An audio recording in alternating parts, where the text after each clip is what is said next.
Hello and welcome.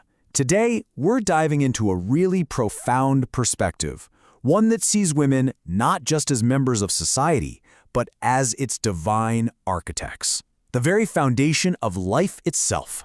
So let's just jump right in with the pretty tough question. Seriously, think about it. Could you dedicate your entire life to a job that has no salary, no days off, and no expectation of getting anything back? The source we're exploring today suggests that for millions of women, this isn't some hypothetical, it's just reality. And this is where the source we're looking at draws such a stark contrast. On one hand, you have the kind of work we're all familiar with. It's a deal. You trade your time for money. But on the other hand, it presents a woman's lifelong dedication to her family. And that's built on something entirely different.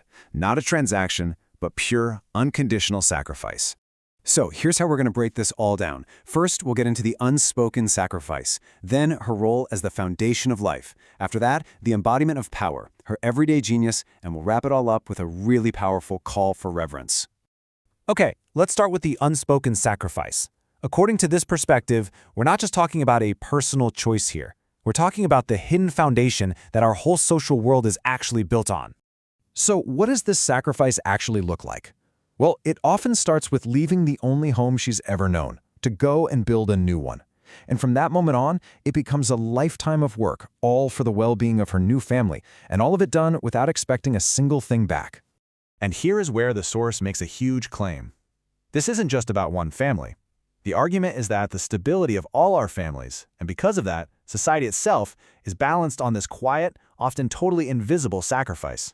Okay. Now let's see how this idea grows. We're moving from the foundation of society as a whole to the foundation of every single individual life. This is really the biological heart of the argument. The source puts it so directly. The unique hardship and sacrifice a woman goes through is the literal doorway to all human existence. Simple as that. But what's really fascinating is how this view expands her role way beyond biology.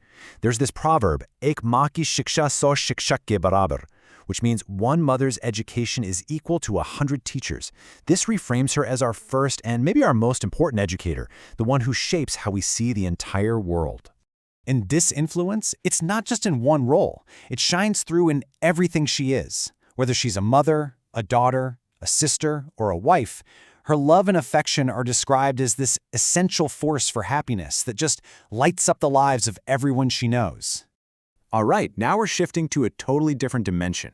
The woman as the source of Shakti. That's power, in all its forms, from deep knowledge to fierce courage.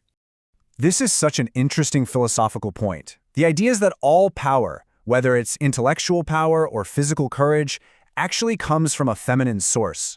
So in this view, she doesn't just have power, she is the source of it. And you see this power on full display in her protective instinct. The source describes how she will just rush to defend against any threat, without a second thought for her own sanity. And it doesn't matter if that threat is against her child, her family, her community, or even her entire country.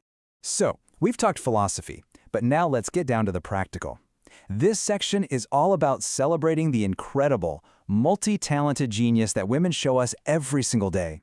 And this just illustrates it perfectly with a scene I'm sure we can all picture. A woman managing 4 different things at once. Cooking, grabbing a phone call, welcoming someone at the door, and keeping an eye on her child. It's like a symphony of controlled chaos, and it's amazing. And if you really break down all the jobs she does, it's just, wow. She's an interior designer, a future planner, a doctor for every scrape and fever, a teacher, a host, and the manager of the entire household. That requires a command of the arts, of commerce, and of science. And the source adds this really crucial modern layer. On top of all of that, this incredible workload, women today are very often managing a professional career and bringing home an income as well. So this brings us to our final section, where everything we've talked about, it all comes together into one incredibly powerful conclusion, a call for reverence. Now, to really get this conclusion, we have to understand this word, narayani. This isn't just a respectful title. It means so much more. It means a divine being. It's identifying a woman as an embodiment of the divine right here on earth. And so, the central point, the declaration that this whole idea is built around is Nari to narayani. It translates to, woman, you are divine. It's the culmination of her sacrifice, her creativity, her power, and her genius. The final argument here is a big one. It basically says that the progress of any society, or even any person, is directly tied to how they treat women. From this point of view, real progress is just impossible until women are given the proper respect and honor they deserve. And that kind of leaves us with one last thing to think about. If this idea is right, if reverence for women is the key to progress, what does that respect actually look like in our own families, in our workplaces, and in our communities today? That's the thought at the very heart of this. Thanks so much for joining me.